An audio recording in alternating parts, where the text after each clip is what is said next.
Magandang araw po. Ito po si Chinkitan with The Bottom Line. I have been in the industry of relational marketing for the past 12 years. Marami na rin ako mga pagsusubok na nadaanan, mga pagkakamali, at also success. So, bago po tayo talaga maging matagumpay sa negosyo to, kailangan po maintindihan po natin mga foundations o mga kaalamanan bago tayo ay maging successful.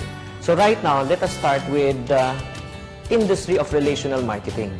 So bago po natin maintindihan ng relational marketing, kailangan maintindihan po rin natin ang mga ibang pamamaraan ng pagnenegosyo. Ang una po yung tinatawag nating traditional business. In traditional business, meron kang mga rental, meron kang fixed overhead, no? Kailangan magpautang at meron ding risk.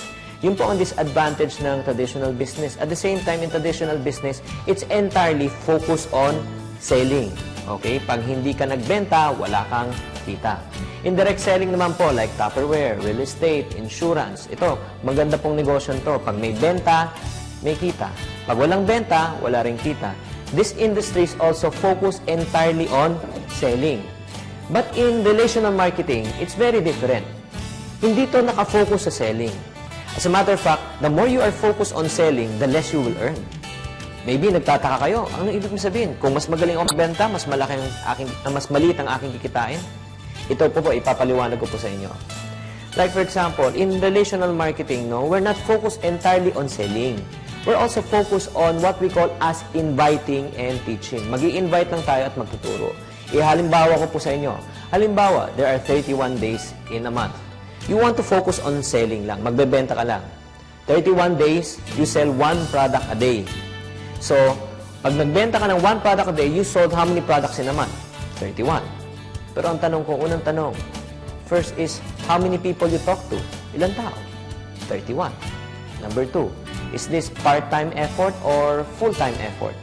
It's full-time effort. It's dependent only on your own effort. Number 3, what type of income? It's called linear income. Pag sinabi po nating linear income, one straight line. When work stops, income stops. You're only good as your last sale. That's when you focus entirely on selling. Pero sa negosyong relational marketing, it's not focused entirely on selling. It's focused on what we call as inviting and teaching. Halimbawa naman po, it starts from you. Mag-invite ka ng 5 mong friends. Itong 5 mong kaibigan, nag-invite at nagturo din ng 5. 5 times 5 equivalent to 25. Pag in-add up niyo yung 25 plus 5 plus 1, that's a total of 31 people in your team or organization. First rule in marketing po, you must be a product of the product. Kailangan bumili muna tayo ng produkto. Subukan muna natin kung effective. So you just imagine, 31 people. Nag-trial lang ng tig-iisang produkto. Ilan ang production ng grupo mo? That's 31. Did you get the same result from selling and inviting and teaching? Selling, 31. One product day, 31. Inviting and teaching, 31 people. Buying one product, 31. Pareho po. Pero anong pagkakaiba? How many people did we talk to? 5. Next, is this part-time or full-time? Part-time, kasi 5 lang kinausap natin eh. And last, this is what we call as leverage income. When you say leverage income, it's not anymore dependent on your own effort. It's dependent on other people's effort too. Just like what Henry Ford says, I'd rather have 1% of 100 people's effort rather than 100% of my own personal effort. Yan po tinatawag nating difference between selling and inviting and teaching. Next, ang question naman ng mga tao, pag sumasali sa ang ganitong negosyo, is, sino yung aking target market? Sino naman maglalabas ng ganung kalaking pera sa hirap ng panahon ngayon? Alam niyo ang agandaan, mga kapatid, in this type of a business, iba po yung market natin. We're not looking for people who wants to buy, but we're looking for people who wants to earn. Ipapaliwanag ko po sa inyo. If let's say I take a survey of people around this room and magtatanong tayo, sino po sa inyo dito ang gustong kumita, magkaroon ng additional income? If I see a raise of hands, karamihan, 90% will say gusto nilang kumita. And what if I ask the same group of people, sino man po sa inyo dito ang gustong gumastos pagkatapos po ng meeting at pagpapaliwanag ko, bebentahan ko po kayo? If I ask them to raise of hands, probably mga 5 o 2, kaunti lang. So that only proves 80% of people wants to what?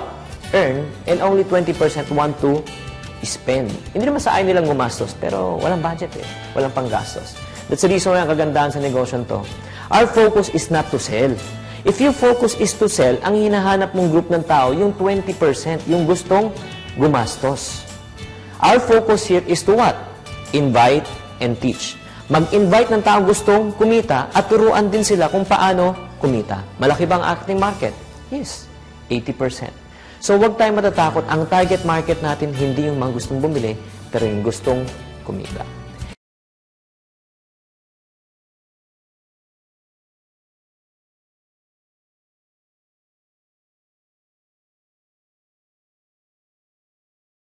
And lastly, we have to understand, if you want to become wealthy, you just follow or copy what the wealthy people are doing. Just like itong negosyo to, napakasimple lang. I just copy those people na naging successful. Like, if you want to become a millionaire, you just follow a millionaire just like Ray Kroc. Sino to si Ray Kroc? Ray Kroc is the owner of McDonald's, mga restaurants, no? And hamburger chains worldwide. My question to you, mga kapatid, ano po ang binibenta ni Ray Kroc sa McDonald's that made him a billionaire? Think for a while.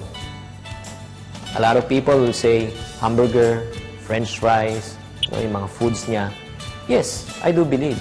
Pero tanungin ko rin po kayo, meron ba kayong mga kamag-anak or mga kaibigan na mas magaling pa rin magluto ng hamburger kaysa kay Ray Kroc o sa McDonald's pero hindi naman singyaman nila?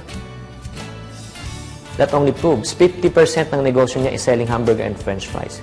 Pero anong pinaka-main business ni Ray Kroc? What's the other 50%? The other 50% is selling the system of what? Franchising. Likewise, in this business of relational marketing, yes, 50% na binibenta po natin yung products na binibenta, yung minumove po natin. Yung pension, education, and other types of product we are selling in MIB. But the other 50% is selling the system of what? Relational marketing. Ito mong sistema natin is we're not going to invest millions of dollars or millions of pesos. We only invest a few thousand pesos. Pero this is what we call as people franchising. Mga kapatid, sana naman po ay natutunan nyo naman ang basic ng relational marketing. Again, this is not focused entirely on selling, but this is focused on inviting and teaching. Maraming salamat po at pagpalain po tayong lahat.